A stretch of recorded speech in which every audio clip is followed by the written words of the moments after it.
Hello, everyone, and welcome back to my show, News Summary from Moscow program.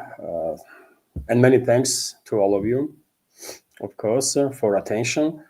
Today is 29th of January. Now it's 12 p.m. Moscow time, and as always, I have prepared quite a number of news on some major developments. And even in case you find this program interesting and useful, please like the video, share with your friends, leave some commentary. I don't know why, but under the live stream videos, there is always very few comments. There was a times before, by the way, when there was hundreds of comments quite often under the videos. Nowadays, this is not the case.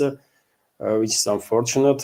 But yeah, if you can, after the live stream, and especially if you are watching this video after live stream, leave some commentary, share your take, what you think about my today's work will be helpful. And of course, after the new segment, if there are going to be any comments or the questions through support platforms, PayPal, Boosty, or Super Chat, rant feature on Rumble, of course, I will react on it.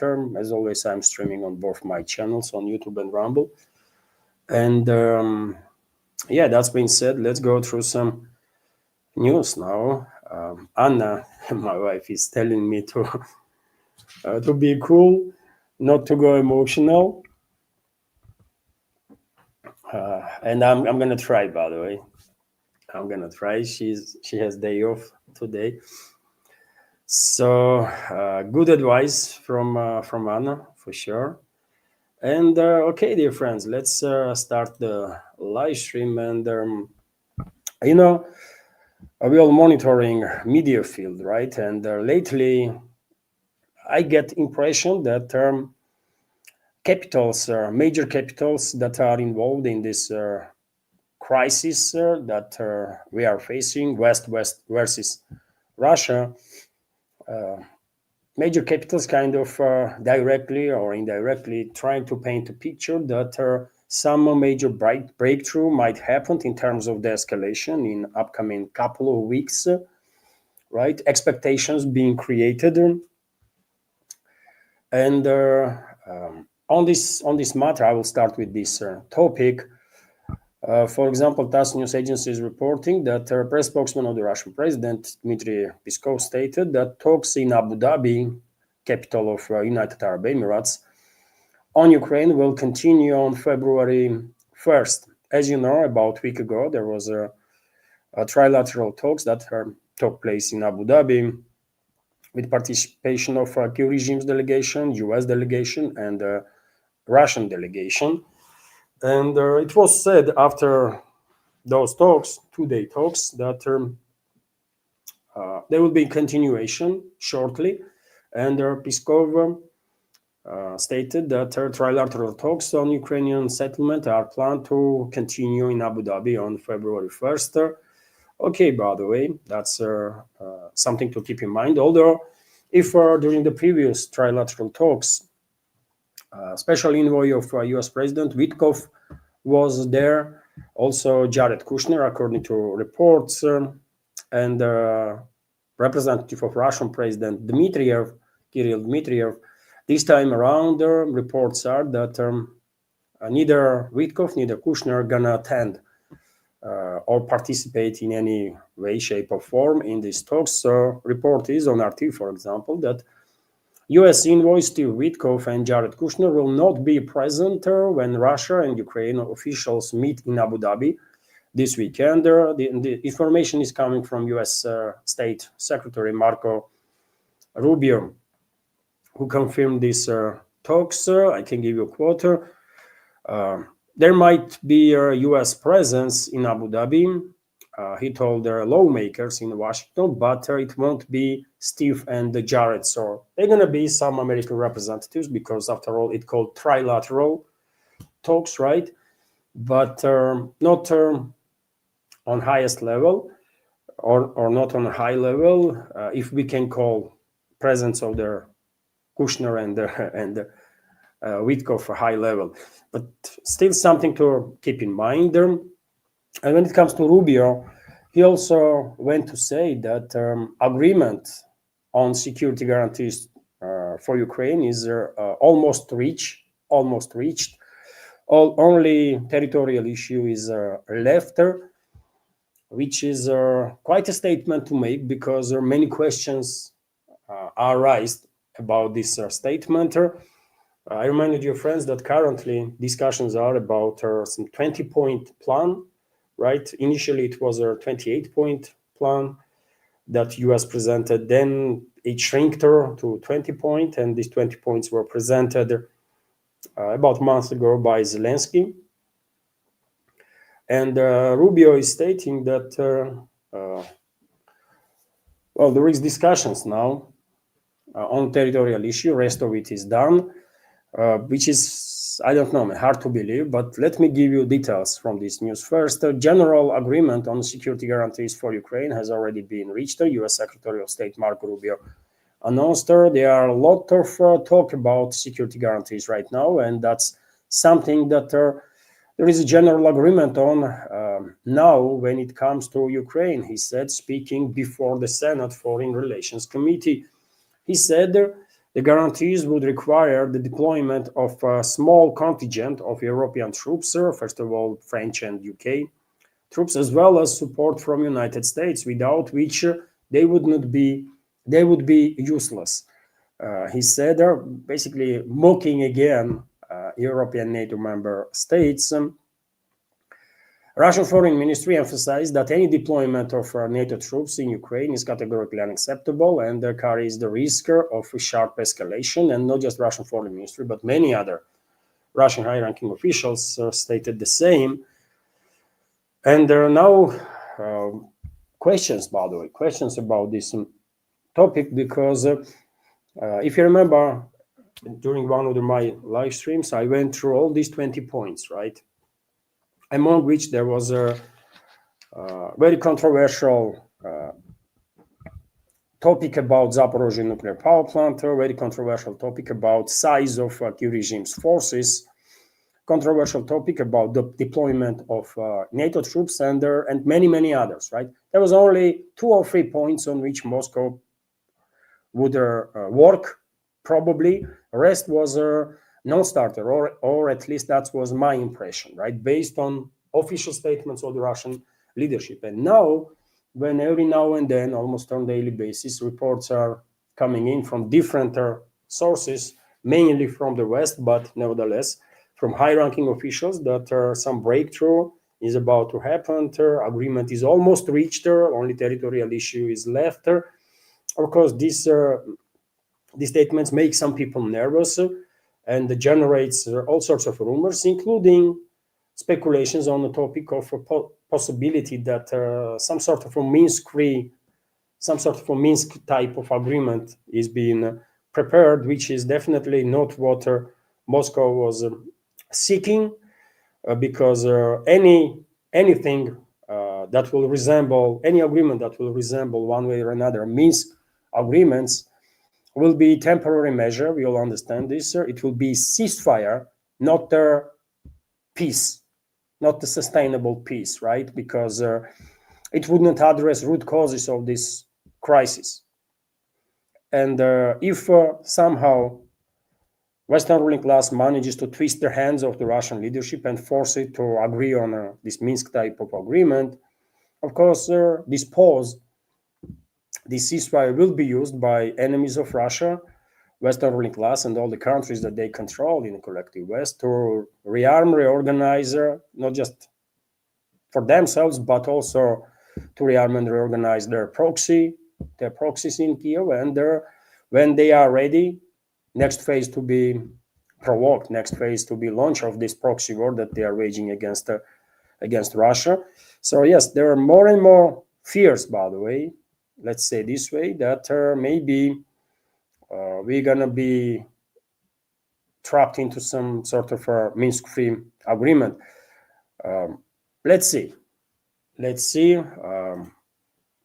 We will find out soon. But nevertheless, as I said, more and more reports are coming in that are indicating that something is about to happen, because extreme Russophobe, even This individual, by the way, extreme Russophobe Russia hater, who built career on Russia hate, Kaya Kallas, stated that, well, Kiev to make some serious territorial concessions, which is interesting. So Kiev may make significant territorial concessions in negotiations with Moscow in exchange for security guarantees. EU Foreign Minister Kaya Kallas stated, and their quote here, if Ukrainians make very tough concessions, they are doing so for the sake of peace for the rest of Ukraine. And then it should be absolutely clear that peace for the rest of Ukraine exists, and the Americans should take this into account, she said, before the start of a meeting of EU foreign ministers in Brussels. And of course, she's talking about Donbass, because every time there is a talks lately about territorial concessions by Kyiv regime, only Donbass is mentioned. And Donbass, by the way, is DPR and LPR, right? Donetsk People's Republic and Lugansk People's Republic, right? It did not include Novorossiya or Kherson and Zaporozhye, at least geographically speaking, that's how it is. And this topic itself also generates some speculations all around the world, here in Russia included, that maybe yet again some Minsk-free type of agreement is being prepared, based on which Kyiv regime is withdrawing troops from DPR territories that are this little corner, by the way, basically in the DPR, that is still controlled by Kyiv regime's troops, and the conflict will be frozen then on existing lines, on existing zero line. When it comes to LPR is basically almost 100% liberated from the hostile side. And of course, if this is the if these speculations are true, if during the negotiations that's exactly what is being discussed, to withdraw Kyiv regime's forces from Donbass and then freeze the conflict on existing lines, of course, this will indicate that we are again facing some sort of a Minsk type of agreement, right? Minsk-free, which is a lie. Which is a lie, because if we remember Minsk 1 and Minsk 2 agreements for anything, is for statements made by German Chancellor at the time. What was the name of that Fräulein? I forget, man. What was the name of that dirty filth, that scum, German Chancellor? Не, до этого что-то шалава, что была у них канцлером. Меркель, yeah. Merkel stated that they used Minsk 1 and Minsk 2 to fool Russia, right? She said it openly in her memoirs or something, right?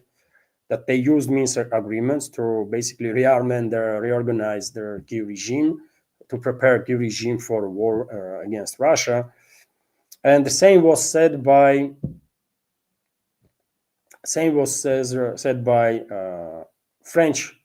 former French President Hollande, that they use Minsk agreements to fool Russia.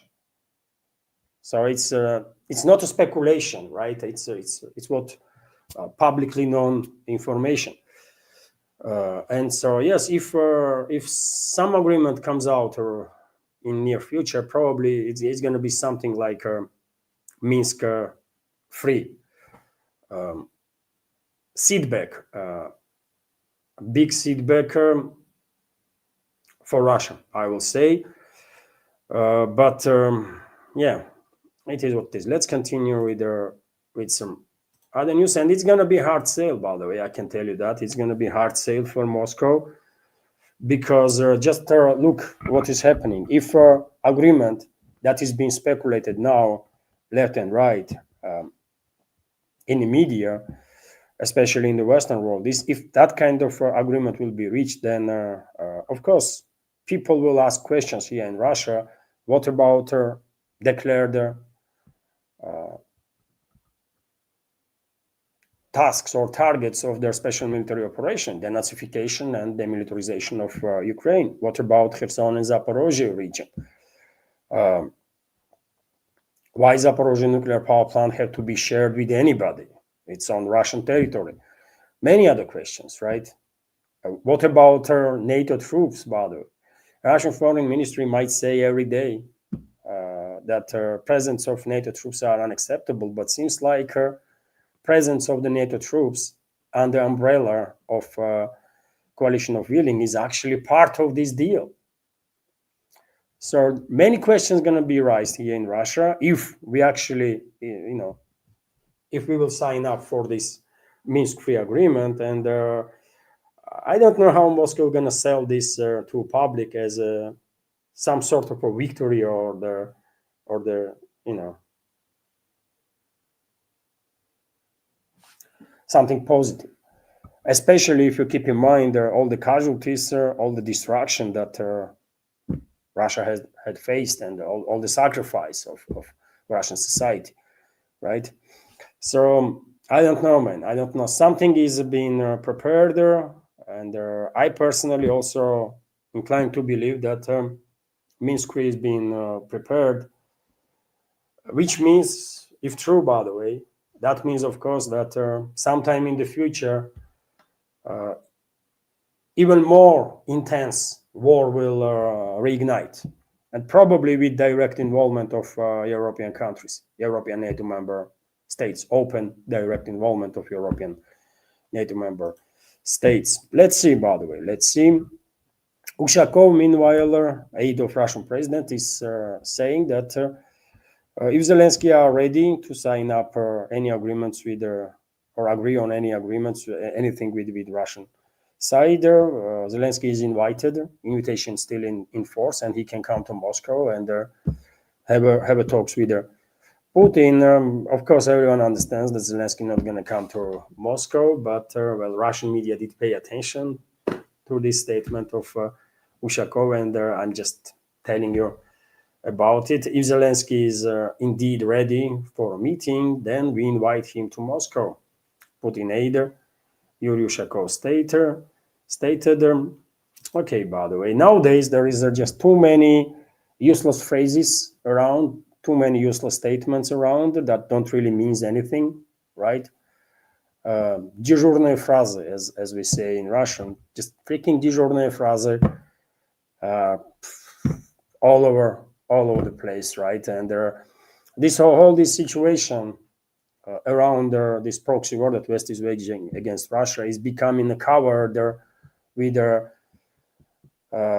fog of war more and more, right? It's kind of informational vacuum that is being created because hardly anyone knows, with the exception of few people that actually are engaged in the talks, hardly anyone else knows what the hell is going on, right? And what these statements that are being made even mean, because usually statements are not followed with explanations. Just a statement, like Rubio said, that, well, we are close to agreement, it's only territorial issues left. I mean, what that even means? You are saying that, let's say, 19 other points from 20-point plan already being agreed, because intuitively that's what one will think, isn't it? That if only one point is left, then that means rest is agreed already.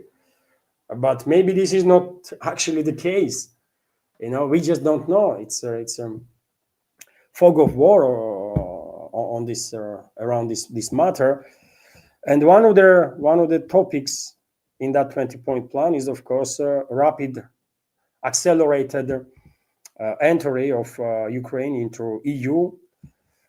And by the way, Moscow, mistakenly, in my personal opinion, was not opposing Ukraine to join the European Union. And yet again, this is a major mistake, by the way, on Moscow's part, because EU now and the EU 20, 30 years ago, it's two different organizations, right? EU nowadays is a military organization. Formally, maybe they still claim to be economical union, but in reality, just take a look at the statements of EU. Take a look at the policies of the EU. It's all about militarization. It's all about war against Russia, right? It's all about hostilities. And I find it difficult to understand why would Moscow agree Ukraine to join this extremely hostile towards Russia creation, artificial creation that EU actually is. But even if Moscow has no issue or Russian leadership has no issue Ukraine joining EU, seems like some European countries do actually, right? And if in case of Slovakia and Hungary, we know for long that they are not big fans of Ukraine joining EU because they are afraid that that's going to cause tremendous problems within the EU and also for these countries too, right? That are neighbors actually with Ukraine. But now even Germany stated that no, they're going to be no accelerated entry of Ukraine into EU. At least that's what Merz, current chancellor of Germany, Friedrich Merz said. Let me give you some details. German Chancellor Friedrich Merz has explicitly rejected the Ukrainian leader Vladimir Zelensky's demand for the 2027 accession date to the European Union, stating that their process will take several years, as Kiev must first fulfill the bloc's membership criteria. Bloc's membership criteria. And this statement of Merz, once again, forces us to think about that 20-point plan and statements of Rubio, who said that only one topic is left to finalize, territorial topic. Well, yet again, as a part of security guarantees, Ukraine was also demanding, and Zelensky himself said that, well, we have to join EU by this date, by 2027. And Merz says no, Hungary is saying no, Slovakia is saying no, God knows which other European country also are considering to block this idea. So therefore, who is lying about it? Either Rubio is lying that just one topic is left to negotiate, or Merz and Orban and Fico and everyone else in Europe, from officials, high-level officials, that are saying that they will block accelerated entry of Ukraine, they are lying. Someone lies among Western leaders, isn't it? Western elites, because they can't, impossible all of them to be correct, right? They're contradicting each other in their statements. But anyways, if any one country has to be against Ukraine joining EU, by the way, not just NATO but EU also, first and foremost, it has to be Russia, because yet again, EU no longer economical union; it's a military union, right? And on this very topic, by the way, I have this report for you that Kaja Kallas, for example, advocated for the merger of NATO and the EU. So increasing finances of military-industrial complex, militaries of the EU member states is not enough for Brussels bureaucrats. They want to integrate NATO into EU and transform NATO into EU army. You see what is going on? I mean, how on earth Moscow can be in favor of or didn't oppose Ukraine joining EU? I don't know, man. I mean, tell me what is your opinion on that. But anyways, let me give you details. EU Foreign Minister Kaja Kallas called for NATO to be transformed into Europeanized organization, and in effect advocated for the merging of the European Union and the North Atlantic Alliance as the United States shifts its focus to the Asia-Pacific region and its confrontation with China. So they are not even hiding, isn't it? These European elites, globalists, they are not even hiding what they are, what they want, right? So therefore, I mean, it will make sense. It will make sense actually if soon Moscow will change its stand on the matter of Ukraine joining EU. But I don't know. We will find out. We will find out. And when it comes to NATO, by the way, when it comes to NATO itself, we have this report, for example, that according to senior Russian diplomat, NATO actually preparing for a conflict with Russia, which is, yeah, true. We all know that.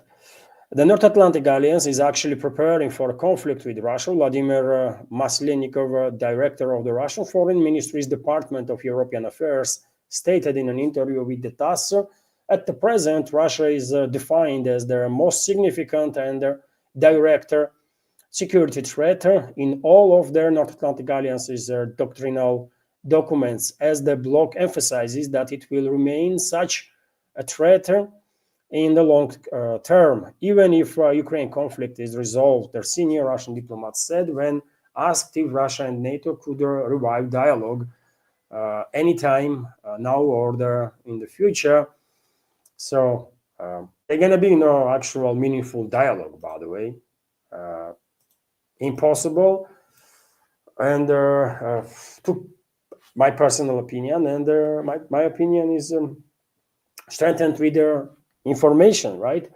Russia and NATO only have an emergency communication channels left right now.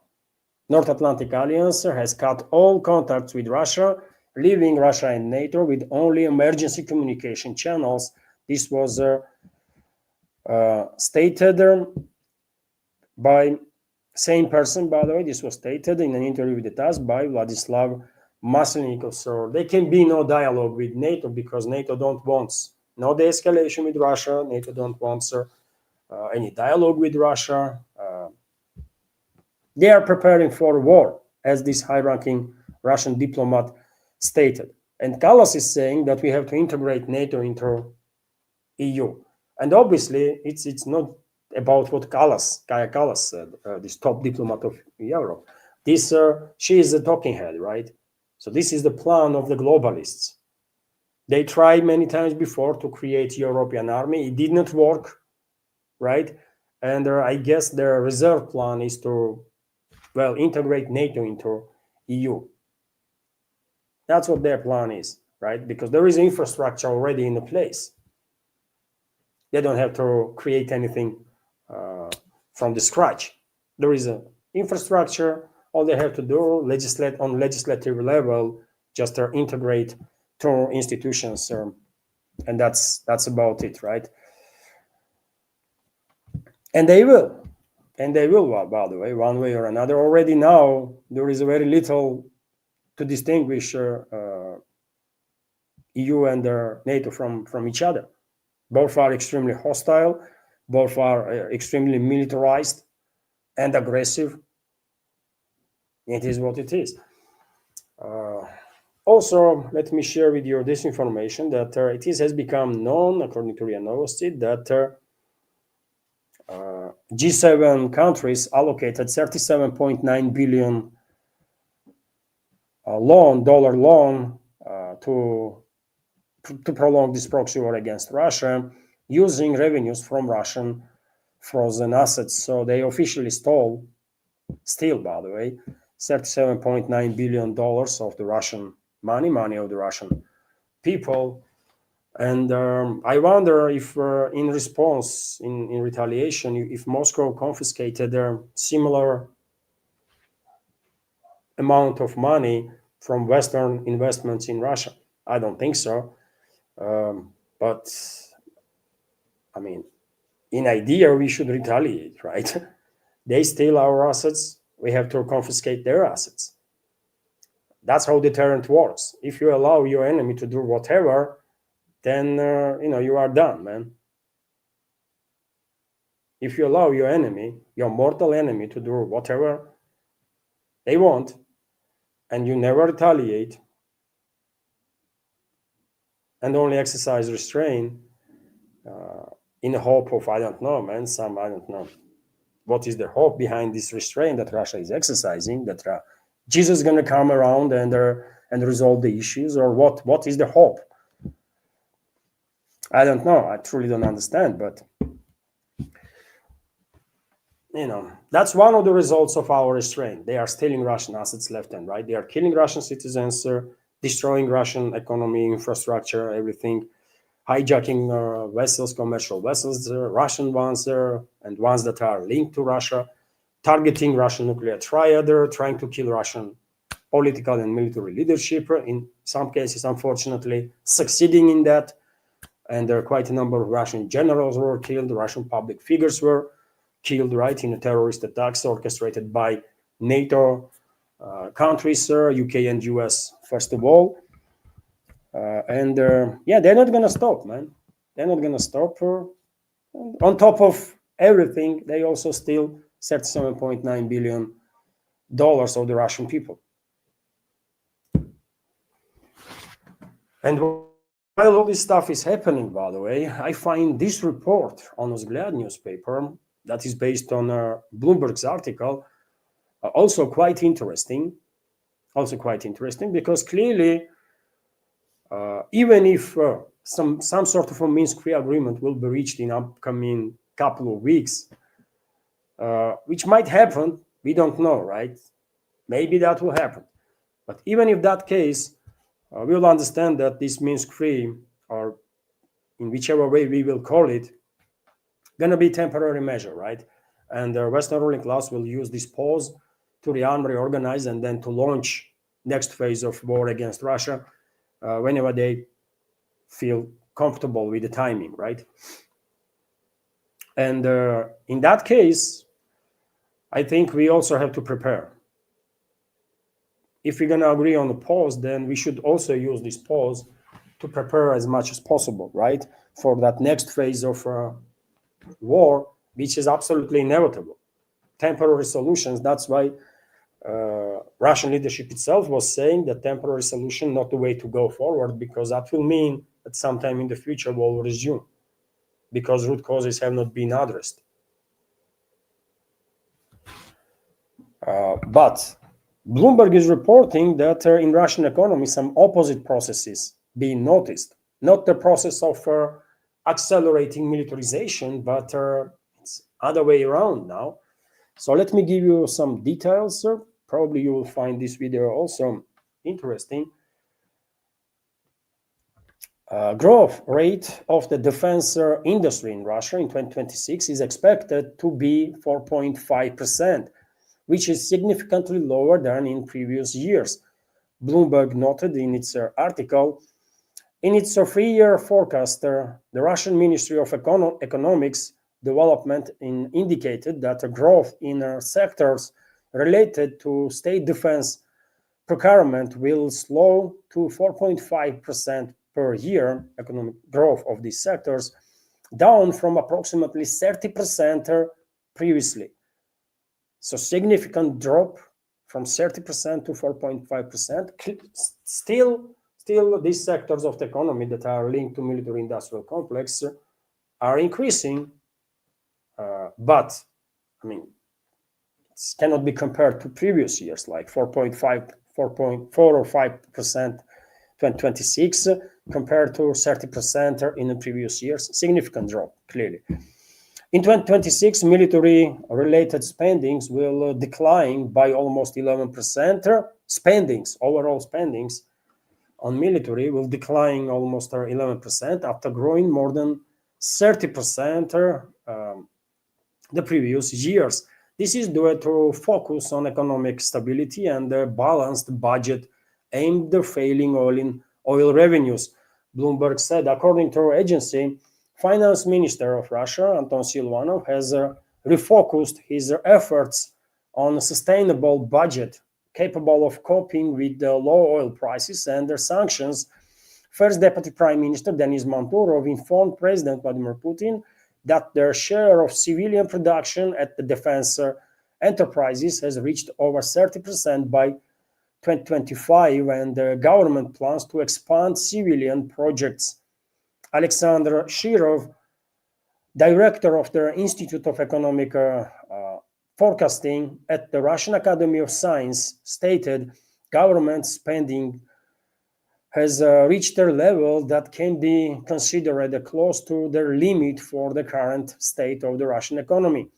The sector is experiencing a slowdown, according to their Ministry of Economic Development. Output in optics and electronics has fallen to 11% in 2025 from 28 the previous year. Production of tanks and combat vehicles has fallen to 27% from 34, and finished metal products to 14% from 32.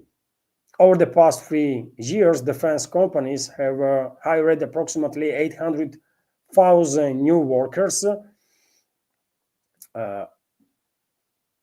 exacerbating their labor shortage and competition with the civilian industries. Bloomberg notes rising wages have increased their inflationary pressure. Economists note that the budget tightening could allow their central bank to more aggressively ease the monetary policy. According to analysts, in 2026, Russian authorities are balancing between continuing to increase military spending and returning to semi-military economic regime. The outcome of negotiations and the situation at the front remain key factors. Also, Finance Minister Anton Siluanov stated that in 2026, the Russian economy will transition to sustainable growth routes, and by the end of the year, GDP will increase by approximately 1%.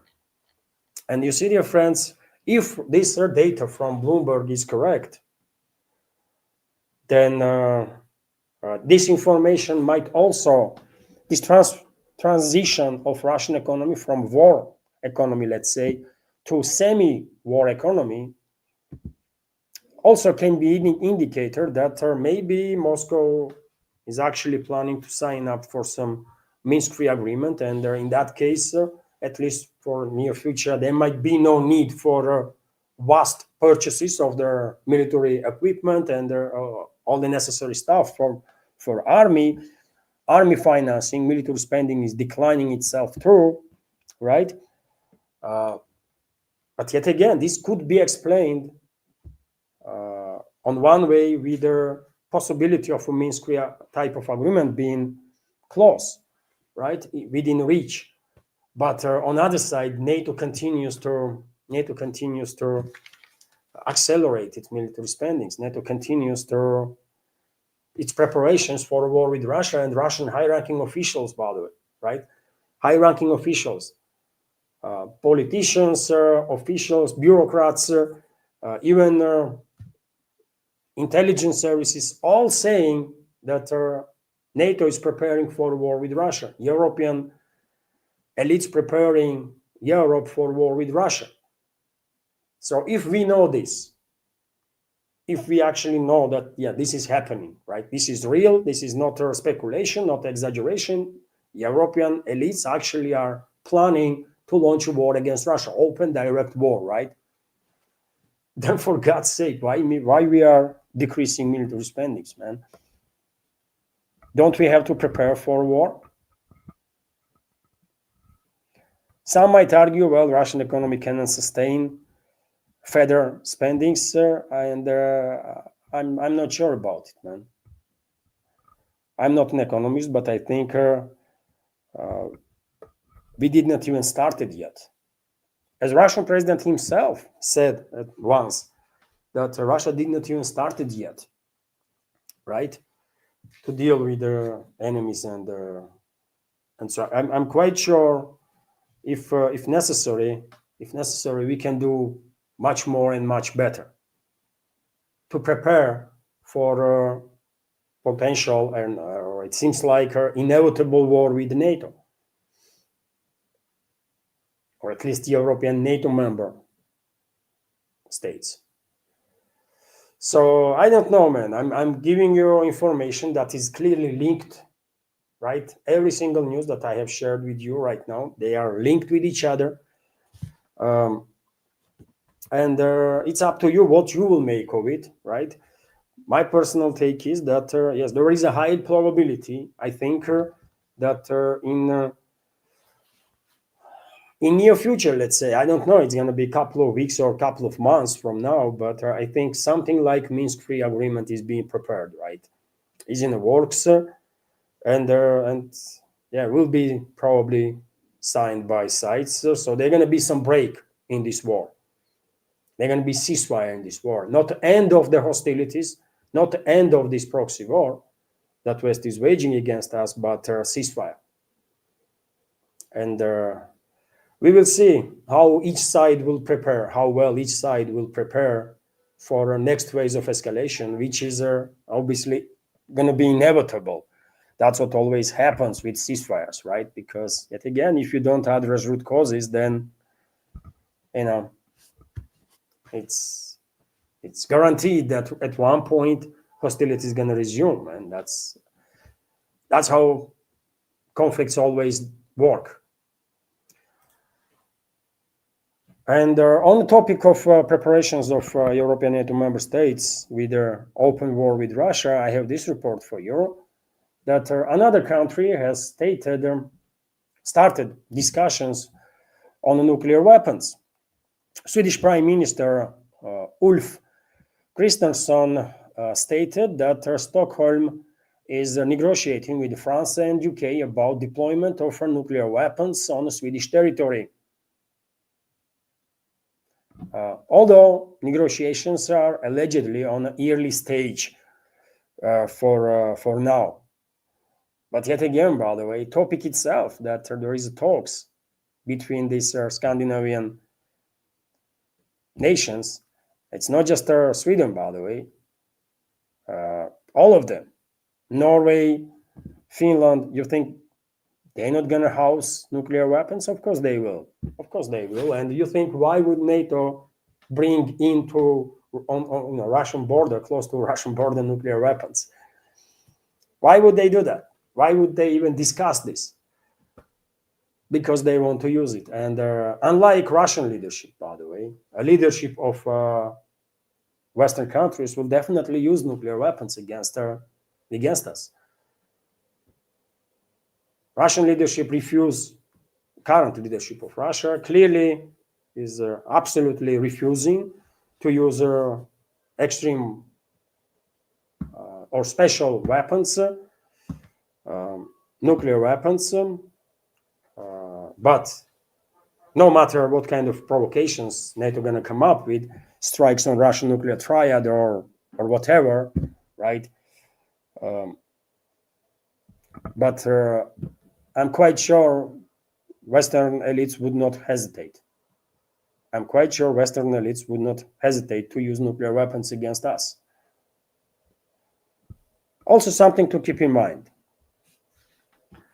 And well, I definitely have to buy this dosimeter, by the way, or Sochi Geiger that counts radiation levels, right? Because what is the next phase of escalation that West will come up with? Probably they will start using nuclear weapons. They might initiate nuclear strikes on Russia through their proxy regime, and I'm quite sure they already have dirty bombs, by the way, prepared for that. And in case of direct war, well, they will use their nukes while being sure that Russia not going to retaliate anyways, right? No matter, they can kill all 140 million of us, but Moscow will not retaliate because Russia has a peace-loving president.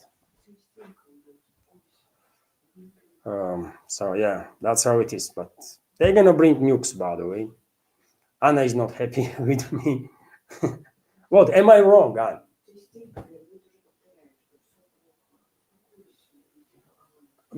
Yeah, but am I wrong? I'm not wrong, though. I'm actually accurate. It is what it is, man. We've been attacked by NATO countries day in, day out. We did nothing against them to retaliate. So it's just factually accurate statement. And why is that? Because Russian president is just refusing to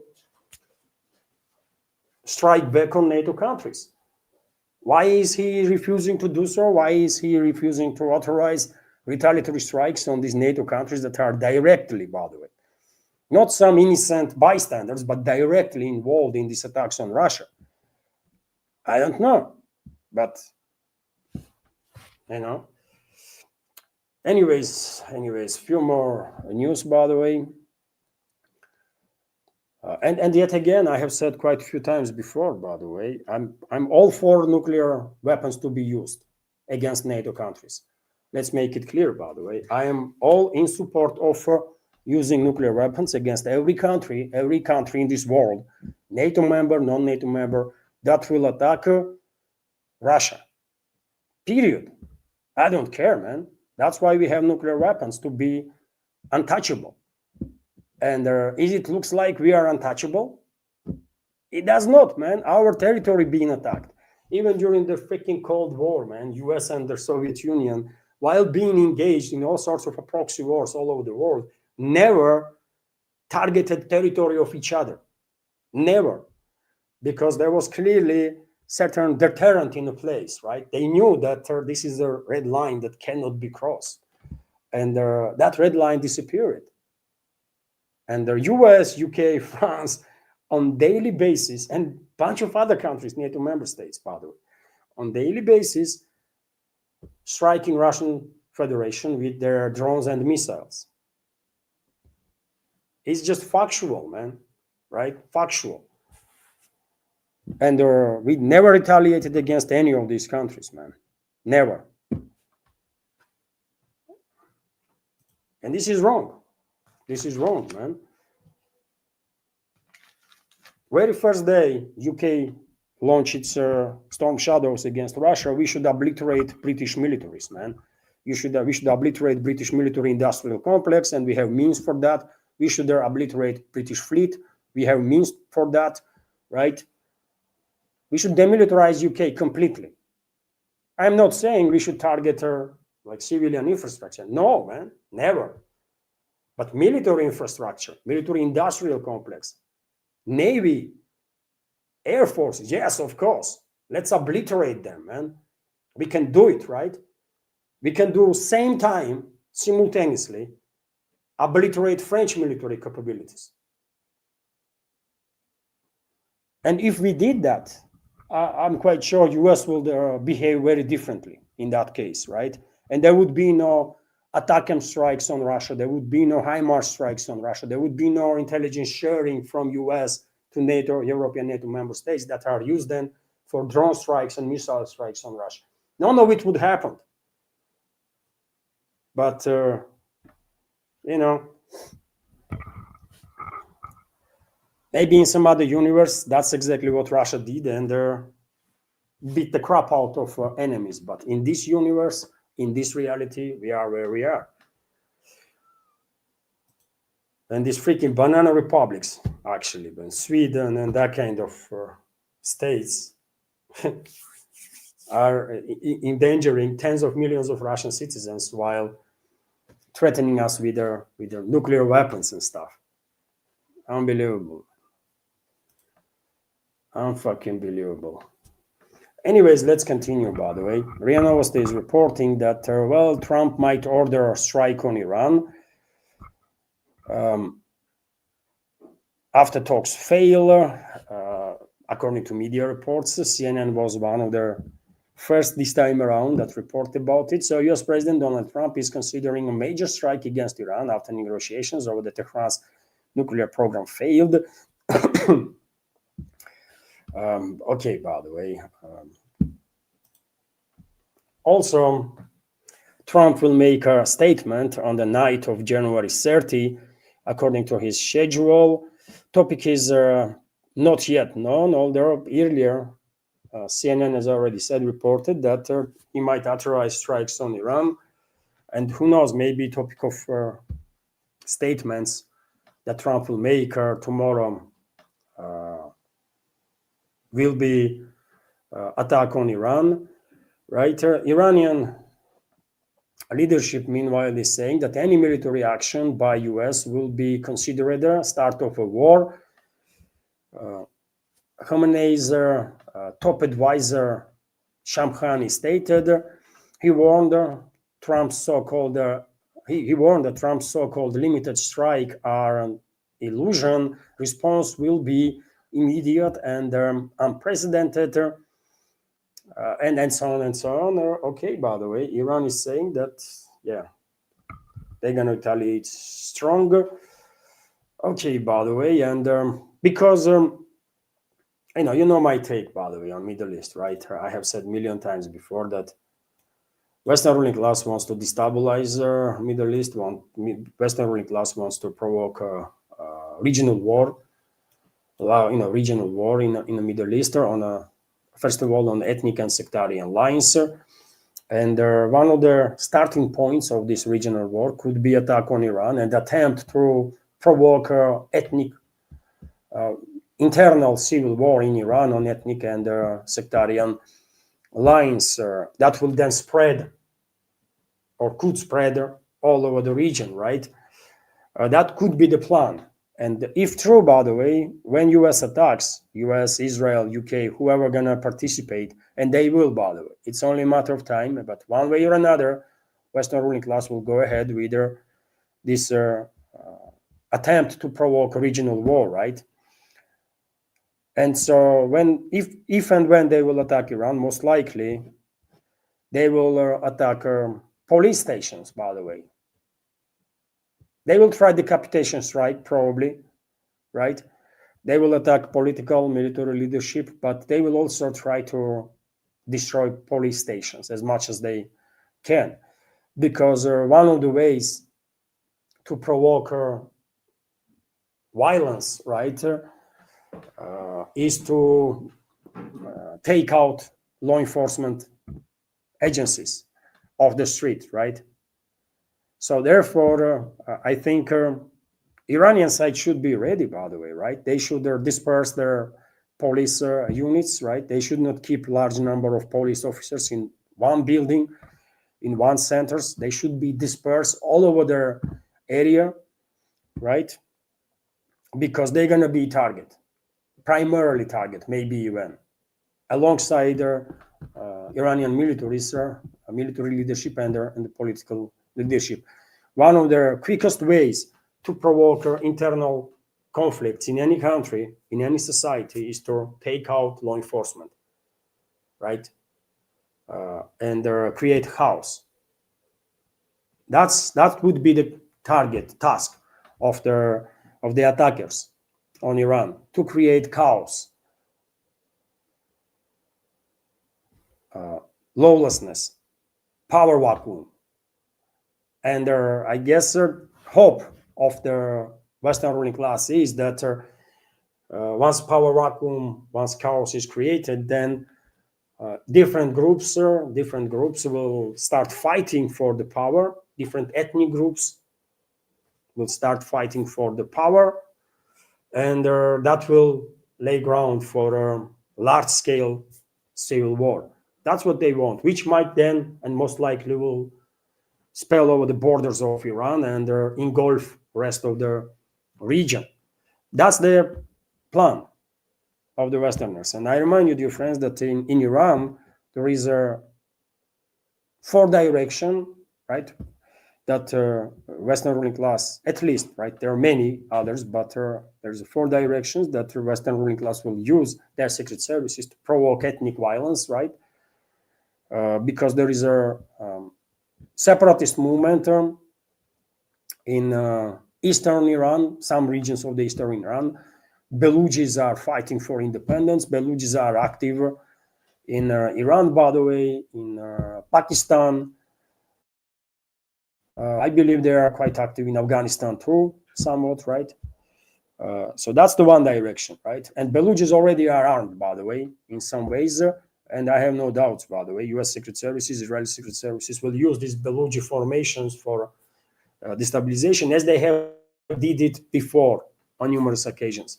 Then there is another ethnic group, Kurdish minority on the western side of Iran, close to border with on the border basically with the borderline regions with Iraq and Turkey, right?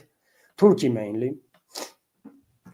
And well, Kurdish people, by the way, as you know, are one of the few nations that don't have their state. They have a very rich history, but don't have their own state. And they are seeking to build state. There is a significant number of Kurdish minorities in Turkey, in Iraq, in Iran, right? And they want to have their own country, by the way. And unfortunately, Kurdish military formations were quite often used by Western secret services and Israeli secret services to destabilize countries in the region. Syria, by the way, is an example of that. Obviously, Kurdish military formations, Kurdish units were a part of so-called SDF, terrorist organization, basically.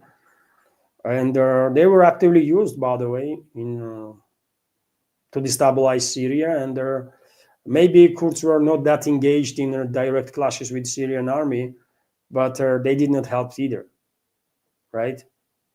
And they are now paying price for that because new regime in Damascus is suppressing Kurdish formations, destroying Kurdish formations, and I guess soon Damascus will establish full control over their northern Syria, where predominantly these Kurdish people are living. But that's one story. So when it comes to Iran, by the way, that's another direction, right? That West will use, and Israel, to destabilize the Iran, to create civil war there. Kurdish formations probably will be actively used. And then there is major two ethnic groups. Persians, that are majority, up to 60% maybe of population. And there is a Azerbaijani minority, which is, hardly can be called minority because Azerbaijani ethnic group is about 30% of population, about 20 to 30%. It's bigger ethnic group, right? And with massive history in Iran itself, right? Iran for last, mostly in last 4 or 5 centuries, Iran was led, by the way, by Azerbaijani dynasties, ethnically Azerbaijani dynasties, not to Persian dynasties, as some might think, but Azerbaijani dynasties, right? They made they played crucial part in preserving Iran, right? Exception, we can call exception, like Pahlavi regime, right? Pahlavi dynasty that are Persian actually, but yet again, they are nothing compared to this Azerbaijani dynasty. If we are talking about last 3 to 5 centuries of this Iranian nation building, right? And of course, first and foremost, the Western ruling class will try to provoke confrontation between these two major ethnicities in Iran, Persians and Azerbaijanis. Azerbaijanis are living mostly in the northern parts of Iran, Persians in the southern parts of Iran, and their central part is divided between them. So that's the 4 directions, right? That West will try to trigger internal conflicts for major directions, and to achieve this, they have to create power vacuum. And that's why I'm saying they will target not just the political and military leadership, but also security services, police stations, by the way, that kind of stuff, right? They will deploy terrorists from whichever area they can, right? And one of their explanations why US and UK and Germany and France were reluctant to help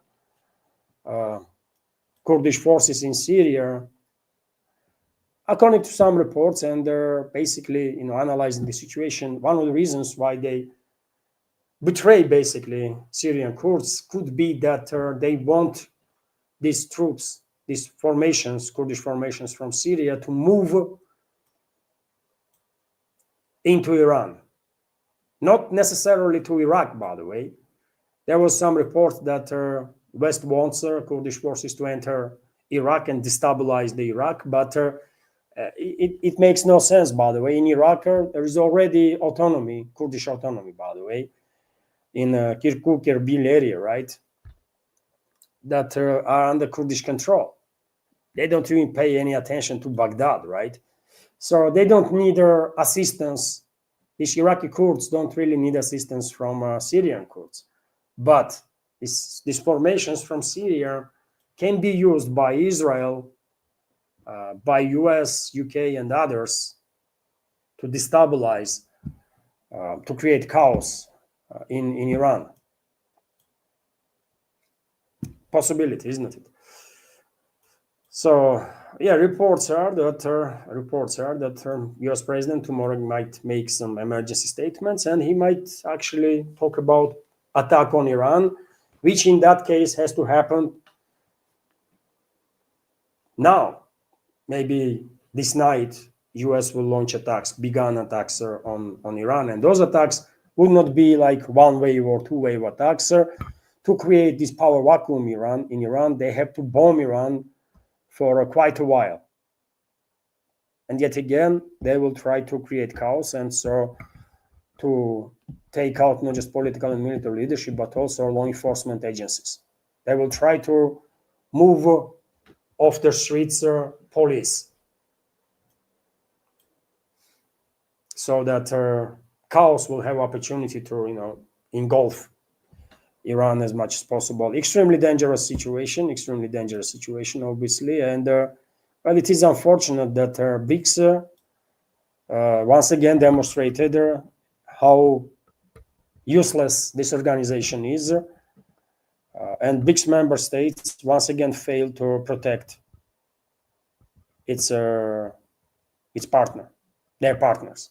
And Iran is definitely not just partner of the BRICS, but member of the BRICS, right? So, I mean, don't tell me that BRICS has nothing to do with it. It has everything to do with it, right? What a failure this BRICS is, man. Total freaking failure and garbage, right? Anyways, and unfortunately, by the way, I don't give a damn about BRICS no more, man. It's a freaking nonsense, right? But unfortunately, Moscow and Beijing failed big time to implement serious deterrence in a region against the West, to implement serious mechanisms in a region, let's say this way, to guarantee sustainable stability of the region. This is massive and maybe even fatal failure on part of Beijing and Moscow, and I will say New Delhi too, man, because India will pay a heavy price too, man, for if Western ruling class succeeds in this geopolitical games, because they want to take out all competitors. That includes India too. If anybody in India thinks that Western ruling class is only against Russia and China, no, man. They're against everybody who dares to challenge Western ruling class, or who has potential sometime in the future to be in a stronger position to then challenge West. And India definitely has such potential. So India is a target for the West, obviously. Anyways, by the way, let's continue with some other news. What I have here, Turkey, meanwhile, is saying that they are ready to organize a trilateral summit on Iran and assist to the escalator. Of course, this initiative from Erdogan, president of Turkey, will fail because, yet again, Western ruling class has no care about Ankara whatsoever. They just don't care. Ankara is in not that level to stop any plans that Western ruling class has, right? Initiative is good, but it will have no effect. Well, today, UAE president will visit Moscow. He will have talks with Russian president, but yet again, and this is good development, obviously, UAE and Saudi Arabia already stated that they will not allow their airspace, their waters, or the ground to be used for strikes on Iran. But statements alone are not enough, man. I don't think in the UAE or Saudi Arabia or any other these Gulf monarchies really are in a position to oppose Western elites, man. They are not in that position, right? Otherwise, they would not have most of their assets in the West, and that's where their assets are. Most of the assets from these oil-rich and gas-rich Gulf monarchies are in the West. So you can imagine how vulnerable they are, and on what they are capable of for these hundreds and hundreds of billions of dollars, potentially trillions of dollars. We don't even know how much assets these people have, man. Right, these royal families in region and stuff. But anyways, UAE's leader is coming to Moscow. They will have a talks, and well, it's too late now. But yeah, let's see what will come out of it. If Western ruling class already decided that yeah, they are going ahead, moving forward with their large-scale destabilization of the Middle East, then everything is too late now to stop them.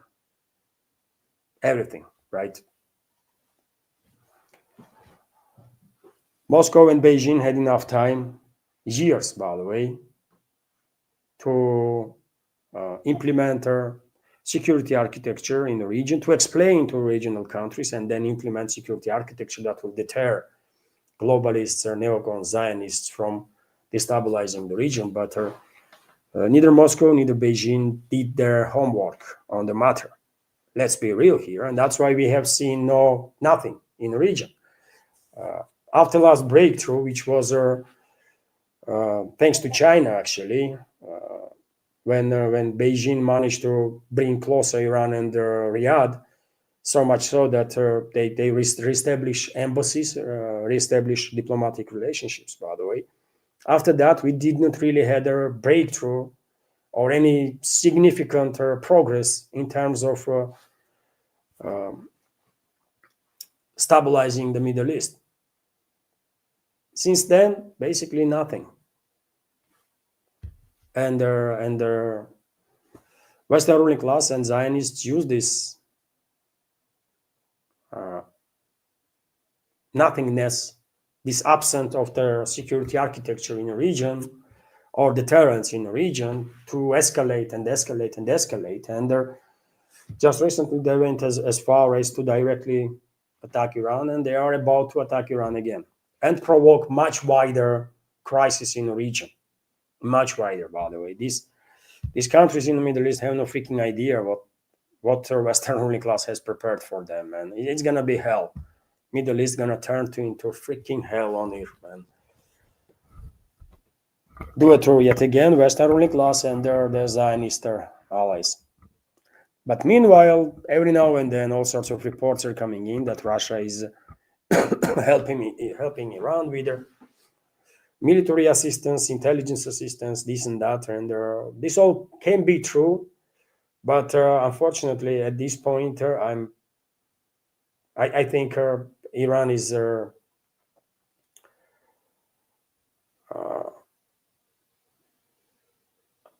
this point. I think it's too late, basically, to save Middle East, right, from regional destabilization. I will say this way, and. Well, because Western ruling class is going to be focused not on a regime change or the nation building, but on provoking an internal conflict in Iran on ethnic and sectarian lines. Russian military and their intelligence assistance would not be much helpful, really. Right? If it was a fight between Iran and its enemies. That's one issue, but because West is focused on destabilization of Iran from within, all the weapons that Russia might send, or China, by the way, or to Iran, will just eventually will end up in hands of one group or another, and will be used for purposes that Western ruling class wants them to be used, so that Iranians will kill each other.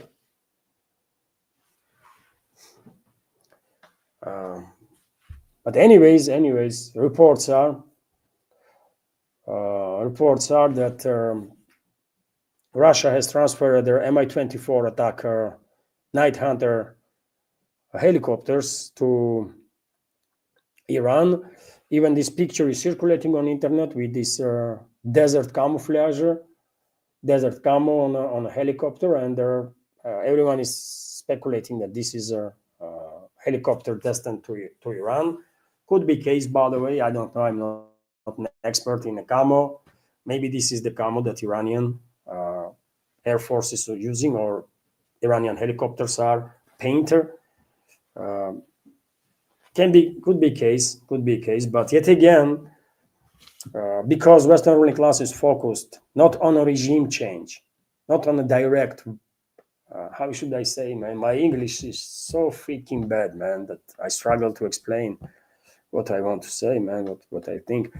But because Western ruling class and their Zionist allies are focused on provoking internal conflict in Iran, these potential weapon supplies to Iran not really gonna help much, because U.S. not gonna send its troops on the ground. Special forces maybe, but they're gonna be no larger U.S. military presence on the ground, I guess, right? Against whom these weapons can be used.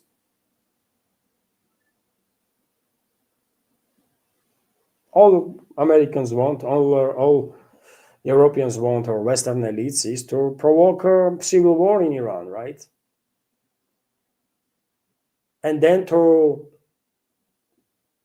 help this civil war, and then to transition this civil war, this confrontation from Iran to all the neighboring countries, to create such a chaos and bloodshed in the region that, their navigation in the Persian Gulf and through Hormuz Strait will shut down for years and years to come, right? And that's exactly the ultimate goal of the Western ruling class in this particular case, in regards to this particular region, to shut down navigation through Persian Gulf and Hormuz Strait, because, and I explained this many times before, because Western ruling class wants to cut off China from Middle Eastern energy sources, force Beijing to increase its dependence on Russian energy towards the critical level.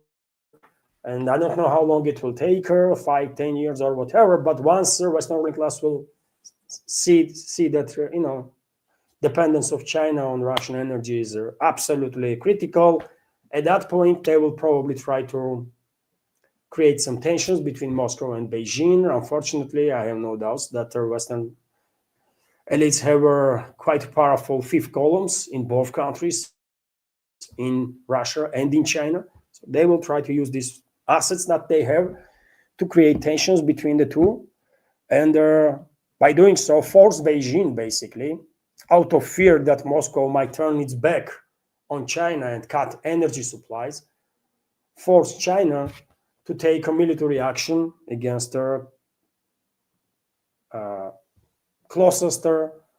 against countries that hold the closest to China energy fields. And these countries are Central Asian republics of Soviet Union, former republics of Soviet Union, Kazakhstan, Turkmenistan, and Russia, by the way. That's how they're going to provoke a war between China and Russia, Western elites. That's their plan, right? I don't understand how anybody cannot see this, man. This is so freaking obvious, right? This is so freaking obvious. And if they manage to provoke war between China and Russia, it's not going to stay only like two-state war, right? It will engulf immediately Central Asia. It will engulf immediately global south, right? Because well, Pakistan and India would not be able to stay out of it, right? And well, Western ruling class quite effectively will just decimate all the countries that potentially can be seen by Western elites as a competitors, while creating war between them. And this is not the first time Western ruling class pull off something like that, man. They are experts in this kind of inhuman behavior. Western elites, that is. Anyways, by the way, when will be day when all the news that we have are about some positive stuff? I don't know. Would be nice.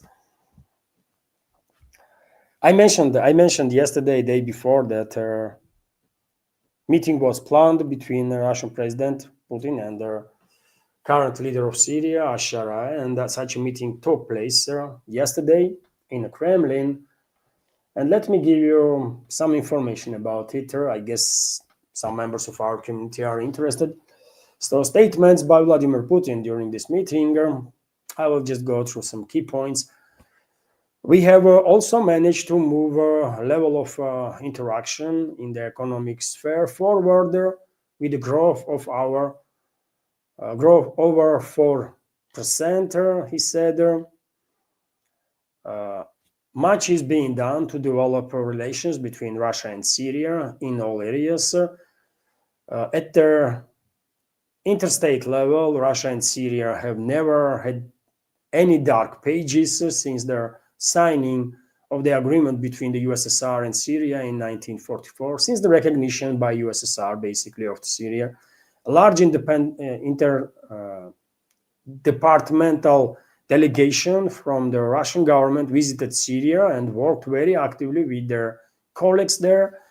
Good events are planned in the areas of industry, sports, and medicine. Much will need to be rebuilt in Syria, and the Russian construction industry is ready for this. Russia supports the Syrian president's efforts to restore their country's territorial integrity, and this is a very important topic, by the way. Russian president said that Moscow is supporting Damascus' push to establish full control over their Syrian territories, and that includes territories in the northeastern and the north of the country that been held and partially still are held by Kurdish forces. So this is a very important statement, by the way, and I think this statement maybe was influenced with their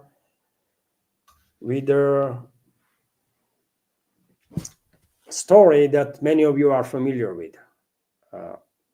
There was a Wagner PMC unit, by the way, years ago.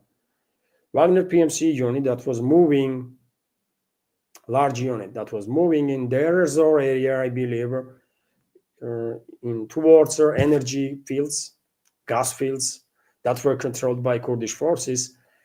And Kurdish forces called their US aviation to strike Wagner PMC, this formation. And there are different reports, by the way, about this attack, but allegedly hundreds of Wagner PMC members died in that American attack.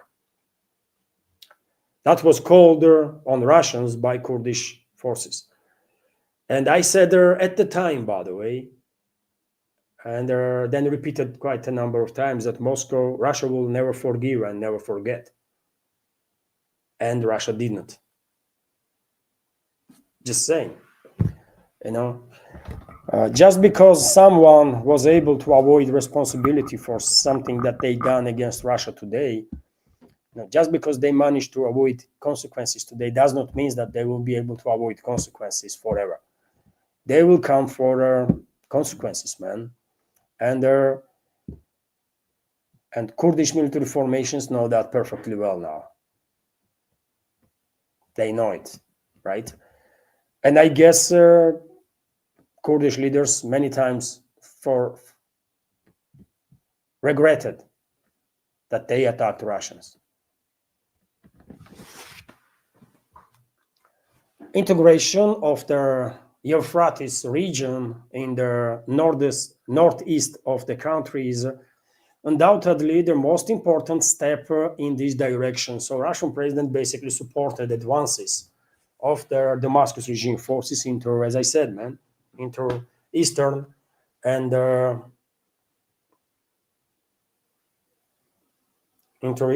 northern parts of Syria, right? Moscow is very clear on that, and it is my guess that maybe Russia's position is this clear because of anti-Russian actions that Kurdish forces have taken in the past. Nothing is forgiven, nothing is forgotten. It is what it is. Statements from Al-Shara. In 2025, 13 mutual visits between Syria and Russian delegations took place. Russia and Syria have many issues that can be worked on and discussed. Russia plays a major role in stabilizing their situation, not only in Syria, but also in the Middle East. Syria is grateful to Russia and President Putin for their efforts to stabilize the situation. Some key statements from Al-Shara there. And that's about it, by the way. That's about it for this meeting. Most important, I guess, is a statement of Russian president that Moscow fully supports Damascus in its attempts to establish full control over their country's territory, right? So and that's it. That's most important from these key statements. Also, RIA Novosti is reporting that Trump's team allegedly met with the Alberta independence supporters. Alberta is, of course, a province of Canada in central western side of Canada, right? Well, this is quite interesting. Just a few days ago, Scott Bessent, Treasury Secretary of US, was hinting about supporting independence movement or secession of Alberta province from Canada. And now this reports that Trump's team members met with their Alberta independence supporters. Yes, US is doing some stuff in Canada, isn't it? If anybody thinks that American ruling class will chill and leave Canada alone, no, man, not happening. Representatives of the US President Donald Trump met with their activists advocating for the secession of the province of Alberta from Canada. Financial Times reported leaders of the Alberta Prosperity Project, a far-right separatist group seeking independence for the Western province, have met with their State Department officials in Washington 3 times since last April, the newspaper wrote, citing sources. According to publication, they plan to hold another meeting in February where they could discuss a $500 billion loan to finance the province if their independence referendum is approved.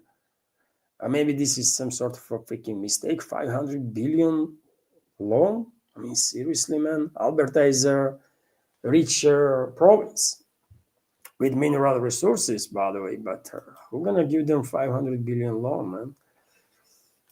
Maybe this is but no, man. In English, in Russian, yes, it's okay. Anyways, no one gonna give them $500 billion, but fact itself that US is engaged in this hostile activity against Canada, by the way, it's quite something. And this is Alberta. This is Alberta province, neighbors with British Columbia, and if Alberta sometime in the future, in 5 years from now, 3 years from now, 10 years from now, if Alberta will declare independence from Canada, then of course US will simultaneously, if that's what the American ruling class wants, then simultaneously they will work on British Columbia too, another province of Canada, to make sure that not just Alberta will declare independence, but British Columbia too, because that will allow the US to have a land bridge to Alaska, not just to grab Canadian territory, massive territories, by the way, but to also establish land bridge to Alaska. So yeah, man. Same time, Americans might try to support their independence movement in some other provinces. I believe there is quite a lot of people that would love to see independent Quebec, French-speaking province, right? Although I'm not sure American ruling class will be happy if Quebec will gain independence and will link up with France after that. So yeah, you see, not really friendly steps from US, right, towards its neighbor. But yeah, it is what it is, man. It was said for a reason, I guess, that to be enemy of US is dangerous, but to be friend is fatal, and Canada might find out hard way how truthful this say is. Anyways, let's continue with some other news. And well, UK Prime Minister Keir Starmer is in China, by the way, and will try to persuade Chinese leadership to authorize massive investments, Chinese investments to UK. But I don't think he's gonna succeed, man. I don't think he's gonna succeed. Starmer stated that UK and China need a long-term, consistent, comprehensive strategic partnership, and well, no way, I will say, right? Chinese leadership will listen and very politely will say, you know what, know your place, please. Just know your place. That's all they have to say, really, if anything, right?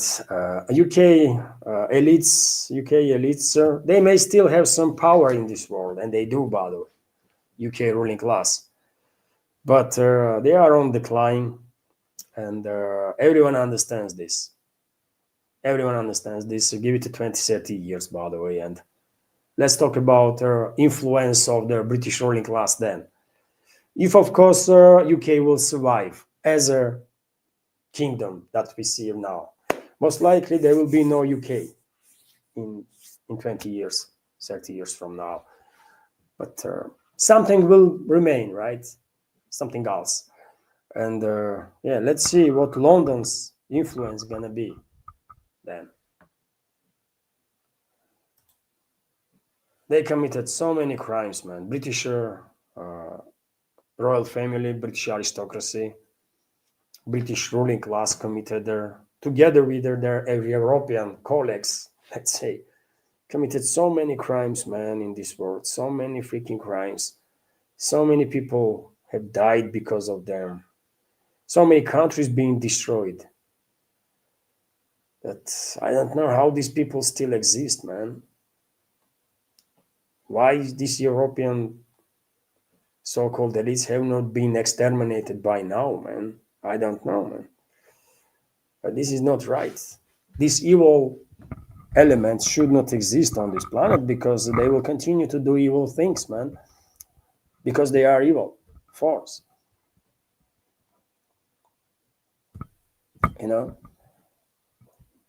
How come that British people, British society are okay being under the rule of this evil force? I don't know. Or any other European country for that matter, man. How people can withstand this situation, man, when they being ruled by absolutely evil clans, families, criminal gangs, man, for centuries.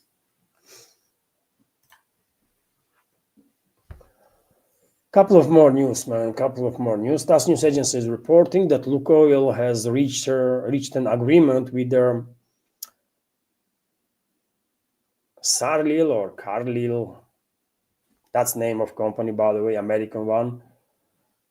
to sell its foreign assets. This is yet another hostile takeover that US is engaged in. You know, dear friends, the US leadership just recently imposed sanctions on Lukoil and Rosneft, that is, and these companies are now forced to sell their foreign assets because they are struggling to operate with these assets, and obviously buyers will demand significant discount, right? So these companies and the Russian Federation was attacked, targeted by a US once again, right? Not the first time, and I'm afraid not the last time. And they did it with impunity. Unfortunately, we yet again did not retaliate, did not do nothing against them. For neither in this particular case, neither in any other cases, man. How long this will continue, I don't know, but you know, this is clearly not right, man. When some freaking criminals are smashing our faces with their baseball bat, and we are just standing there, and yeah, we're gonna let's have a conversation, let's have a dialogue, you know. And this is not the way, man. Let's take out our gun and fucking take their freaking brains out, man. Let's just do it. And what will happen after that? Be it, man. Fuck it all. You know, but why we are allowing to be treated like this, man? I don't know. I mean, horrible end is always better than unending horror, man. Always. Anyways, let me give you some details. Russia's Lukoil has reached an agreement with American company Carlyle or something to sell Lukoil International, which owns its foreign assets. The company announced the deal does not include the projects in Kazakhstan and is subject to a number of conditions, including approval from the US authorities. So, yeah, maybe Lukoil will lose its foreign assets. Most likely they will have to sell these assets under the significant discount. Maybe not, I don't know. But yet again, this is yet another hostile step of Trump's administration against Russia. Trump personally is guilty of that, right? Trump personally is guilty of that. And if anybody says Trump wants to de-escalate with Russia, I mean, remind them, please, that Trump authorized their transfer of thousands of cruise missiles to the regime. Trump authorized weapons for billions and billions of dollars to be sent to Ukraine. Trump authorized to hijack vessels, commercial vessels that are linked to Russia. Trump authorized to attack Russian president and Russian nuclear triad. And not just once, but on numerous occasions, right? And Trump also authorized massive attacks on Russian economy, including on Russian energy majors. So, I mean, if this sounds like an attempt of de-escalation, then, yeah, I don't know, man. I don't know. Amazon, meanwhile, confirms that 30,000 job cuts since October 2025. BBC report about it. Codename Project Dawn aims to reduce redundancy in favor of AI and robotics. According to reports, these decisions are difficult and made thoughtfully, Amazon corporate email has said. And so they laid off 30,000 people. And by the way, I mean, it's not secret to anybody that AI and machines gonna take over tens of millions of jobs, by the way, right? That are done currently by humans. Give it another 3 to 5, maybe 10 years from now, and a significant portion of the work that is done now by humans will be shifted to AI and robotics. Maybe most of the job even that is done now by humans, at least in developed countries, right? And yes, we have to prepare for this, right? We have to prepare our kids, right, for significant increase of AI and robotics presence on the labor market, so that our kids will have professions, have tools, knowledge and the tools that will allow them to be successful in the fields where human presence is necessary, right? So definitely something to think about. Also interesting news that Russia to supply India with their six IL-114-300 aircraft, brand new Russian planes, by the way. In a new aviation partnership, a deal was signed between Russia's United Aircraft Corporation and India's Flamingo Aerospace. Deliveries are set to begin in 2028. So this is a good news that is coming from India. India Wings Air Show, I believe that's the name. And also, by the way, good news from India, which is that Russia's United Aviation Corporation and Indian HAL signed an agreement to produce their SG-100 in India. SJ-100, Russian plane. I reported earlier, by the way, that there was some talks between the sides, and the Indian side was interested to launch production of the Russian civilian planes in India. SJ-100 was discussed, actually, and this early report of mine has become true, as you can see.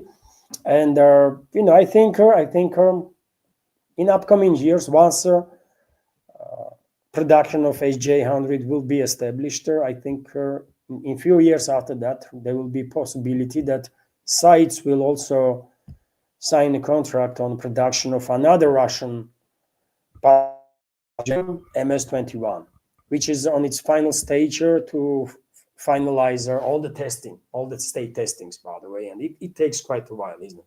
After all, this is a planes, right? And thousands and thousands of tests has to be conducted to approve mass production. So good news, by the way. At the Wings India 2026 exhibition, Russia's UAC and India's HAL agreed to launch a license production of their SJ-100 short-haul aircraft in India. And if SJ-100 is for short ranges, maximum about like 1,500 miles, if I remember correctly, or they can actually fly a little further than that. MS-21 is different type of plane. It's a wide fuselage plane and can fly for 5,000 miles easy, right? So it's a good medium range plane. Maybe it will be, in a long range flights too. I mean, we will see. Let's their tests finished yet. So good news, by the way. First time in last 40 years, if I remember correctly, India will produce civilian aircraft, which is, I will say, significant progress for Indian aerospace industry, and great news for both countries, by the way, because Russia and India are strategic partners, and cooperation between the two is, of course, in interests of peoples of both countries and the whole of humanity, I will say. RIA Novosti is also reporting, and none of you are going to be surprised that gold and silver stock prices hit another record high. Exchange prices for gold and silver rose by 3 to 4% on Thursday morning, and earlier in their trading season yet set a new all-time high, according to trading data. As of 7 a.m. Moscow time, the price of April gold futures on New York COMEX exchange has risen 4.39% from previous close of 232.99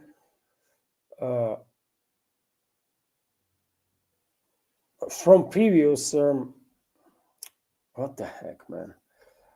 As of 7 a.m. Moscow time, the price of April gold futures on New York COMEX exchange has risen 4.39% from the previous close, or $232.99, up to $5,572, by the way, for per troy ounce.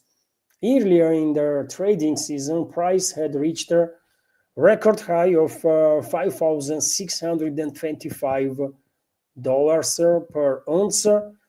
So in recent hours, by the way, gold rose more than $200 per ounce, right? Tremendous rise, tremendous increase, and silver is above. Meanwhile, March silver futures rose 3.44% to $217 per ounce. Earlier on Thursday, prices had set a new record, reaching $119, right? So, yeah, big jump, man. Even I'm bit surprised. What the hell is going on, man? I have said, like, for years I was saying that gold gonna skyrocket in prices, right? For years, literally, veterans of our community know. And I always say that potentially, I was saying long time ago when gold was 2,000-3,000 that it will reach 5,000 easy, right? And it did. I was saying it will reach 7,000, right, before end of 2027, and I guess I was too conservative in that estimate. Gold might reach 7,000 before end of this year already. And definitely gold will reach 10,000. It's absolutely inevitable, right? Why I have no freaking savings, man? I would still invest in gold. Or the silver, but anyways, you see, man, this is quite something, man. And it is just the dollarization process. What is your take, dear friends? What the hell is going on with the gold? It is just the dollarization process, or something else is happening? Maybe we are about to see bubbles being burst on Western stock exchanges, these AI bubbles and IT bubbles and all that stuff. Maybe that's what is about to happen, and investors are like diversifying their investments big time to more safe side. I don't know. De-dollarization definitely is one of the factors, for sure. High risks of bubbles being burst on stock exchanges also the factor, obviously. Maybe, God knows, maybe there is something else too, because this is just not normal, man. Even for me, it looks like something extraordinary. And I was predicting gold gonna reach freaking crazy high prices for long. Maybe we're gonna see further significant acceleration of the de-dollarization process. And just recently, I reported, isn't it, that in previous year, by the way, dollar lost 10% of its value. 10%. Can you imagine? And dollar is a major world reserve currency still. And formally, there is a trillions upon trillions of dollars out there. And when these trillions are losing their weight, the value, that's a big deal, isn't it? That will trigger inflation, obviously, and maybe we are already observing inflation processes in regards to gold, man. In some ways, it is inflation. What else are you gonna call it, man? Gold just a few weeks ago reached 5,000, and it's above 5,500 now for 1 ounce. So it's crazy, man. Right? So yes, I guess this is it for now. Hopefully you did like the video, dear friends. Hopefully you find it informative and useful, interesting. entertaining maybe, because after all, this is a show, right? This is talk show. It's news and talk, right? News talk show, something like that. So, well, I would be happier if I had a better sense of humor, right? That would help me to make more entertaining content, obviously. But unfortunately, you know, um, my sense of humor is not that greater, and my skills, by the way, of working on video projects, right? I am a I am a writer journalist. All my life, I wasted. I didn't waste it, man. Maybe but сознательно that's what I think, that I wasted my life in a journalism while being writer journalist. Maybe that's why I just come out this word from. Maybe I wasted my life really in journalism.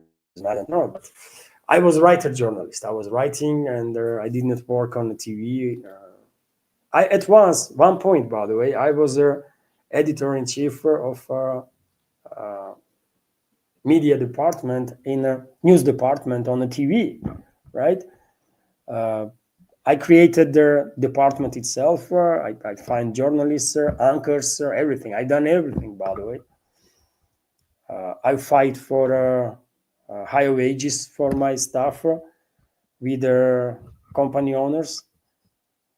And then I left. When I done everything, I left because it was not mine. I did not put myself in front of camera. I find people for that because I never wanted to work with a camera. I never wanted to be a public figure or to be known, recognizable figure, right?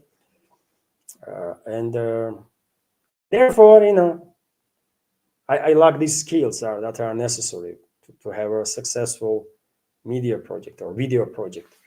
But yeah, I'm trying nevertheless. At least whenever I say something, my analysis, my takes are interesting. At least that's my hope, right? That's all these years in journalism, education, and stuff means something, and my opinions are interesting. That's all I hope for. And this is it for now, dear friends. There was nothing. I just checked. Rumble. There was nothing to Rumble to react on in terms of super chat, and there was nothing through PayPal or Boosty too. Otherwise, Anna would tell me about it. So I have to end the live stream on that. Then, in case you like my work and in case you want to support her, under this video in description box there is a link to my wife's PayPal, my Patreon page of Boosty, and you can use them for support. This is it for now. Have a wonderful day. And dear friends, for Patreon and Boosty members, I will say that yesterday I was unable to make second update because of the freaking blood pressure, by the way. But today I feel better. So today I will definitely try to make a second update on the Patreon and Boosty. This is it for now. Have a wonderful day and take care. Bye.